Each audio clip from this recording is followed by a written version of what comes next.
Let's talk about Saigon, the heart of South Vietnam before it became Ho Chi Minh City. This was a city that pulsed with energy, ambition, and the hopes of an entire nation. It was the command center, economic hub, and cultural hotspot, all in one. Every street corner buzzed with activity, from bustling markets to lively cafes where ideas and stories were exchanged.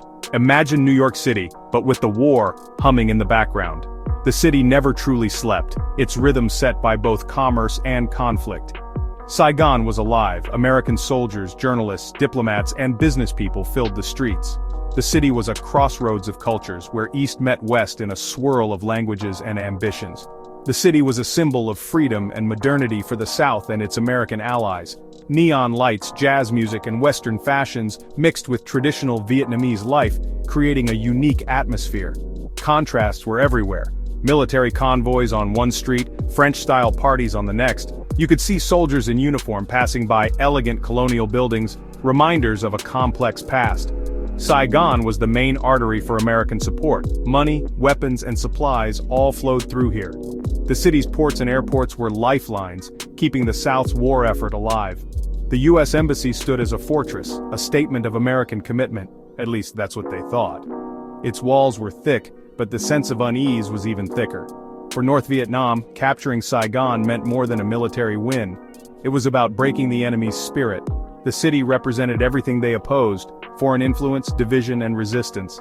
The fall of Saigon wasn't just a city changing hands, it was the collapse of a nation and the end of America's long, painful involvement in Vietnam. Families were torn apart, and the world watched in shock. Everything the US and South Vietnam fought for was concentrated in this vibrant, chaotic, and vulnerable city. Saigon was the beating heart of a dream that was about to end. When Saigon fell, the game was over. The world changed in an instant, and the city's fate became a symbol of lost hope and new beginnings. Its importance can't be overstated. Saigon was more than a capital, it was the soul of a nation, and its loss echoed far beyond Vietnam's borders. In the spring of 1975, the world watched, breath held, to see who would claim the grand prize. Newsrooms buzzed, and families everywhere waited for the outcome.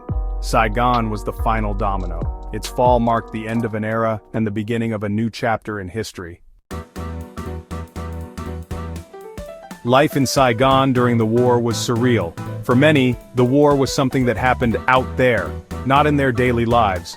The city buzzed with energy universities, markets, and legendary nightlife. Rooftop bars and nightclubs let people forget for a while that war raged nearby.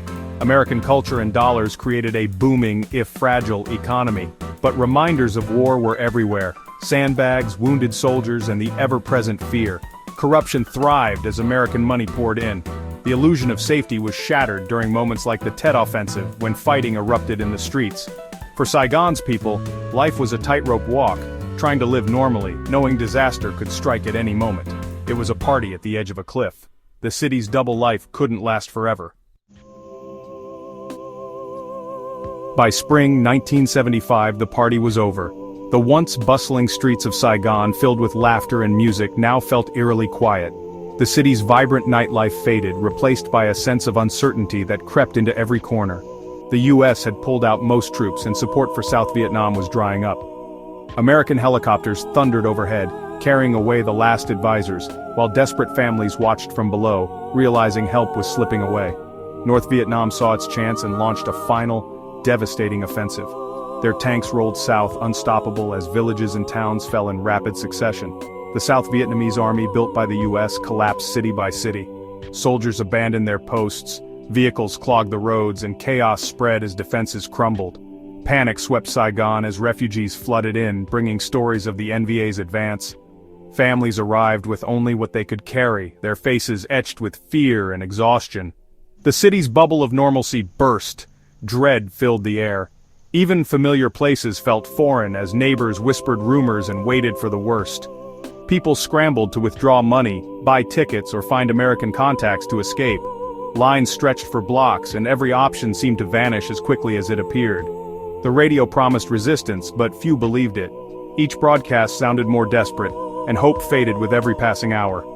The NVA closed in, artillery thundered, and the airport was shut down. Escape routes dwindled, and the city braced for the inevitable. Saigon became a trap, especially for those tied to the Americans or the government.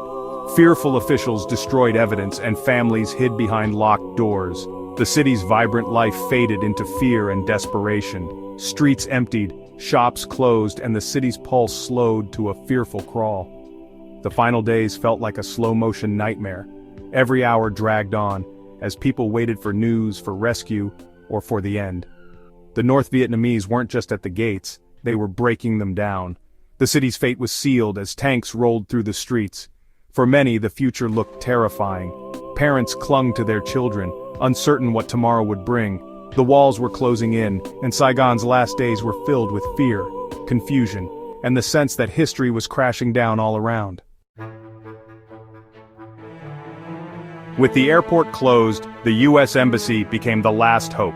Operation Frequent Wind was launched. Helicopters would evacuate Americans and at-risk Vietnamese from the embassy roof. The signal to start? Bing Crosby's White Christmas on the radio, a surreal cue in tropical Saigon.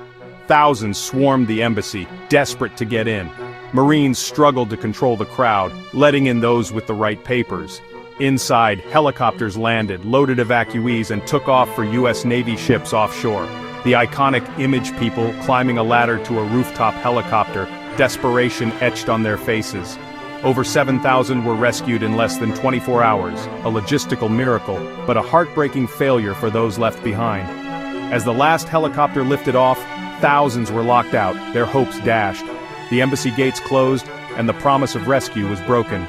The world watched as America's exit became a symbol of chaos and loss. The end had come. While chaos reigned at the embassy, escapes happened everywhere. For most, the only way out was by sea. The Saigon River and port became a frantic exodus point. People crammed onto anything that floated. Overcrowded boats set out for the U.S. Navy's 7th Fleet, risking storms, pirates, and the unknown. Some South Vietnamese pilots flew helicopters to the ships, ditching them in the sea after unloading their families. It was a desperate, heroic gamble, choosing the dangers of the ocean over the certainty of what awaited at home.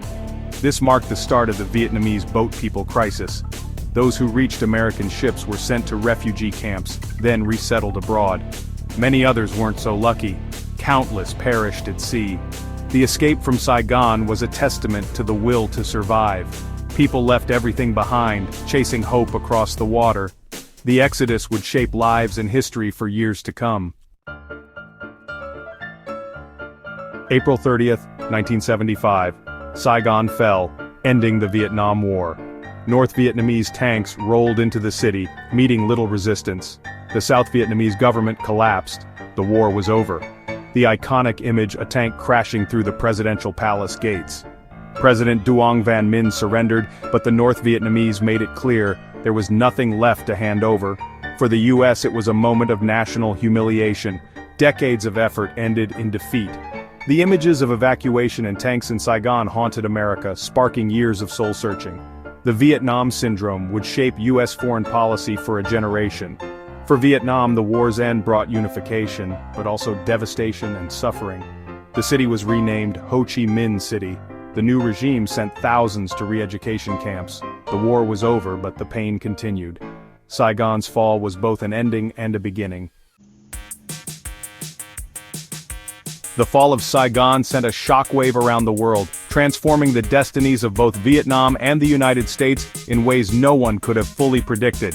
Vietnam was unified under a single government, but the cost was steep. Harsh rule, widespread poverty, and daily repression became the new reality for millions.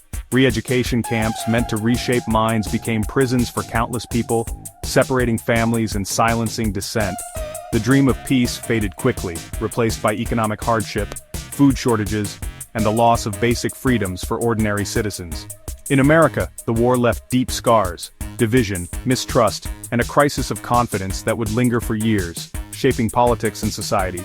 Veterans returned home not to parades but to indifference or even hostility, carrying invisible wounds and memories that would haunt them. The fall of Saigon forced America to confront the limits of its power and question its role in the world. Yet even in the aftermath, the human connection endured. Hundreds of thousands of Vietnamese refugees resettled in the U.S., building new lives, new communities, and new dreams. Over time, they became a living bridge between former enemies, blending cultures and forging bonds that would last for generations. Today, the US and Vietnam are trading partners, and American tourists walk the same streets once filled with chaos and uncertainty. History isn't static, wounds can heal, and former enemies can move forward, finding common ground in shared experiences. The fall of Saigon remains a pivotal lesson in war, politics, and survival. A chapter that continues to be studied and remembered. It's a story of loss, resilience, and unexpected hope, a reminder that even in the darkest times, new beginnings are possible.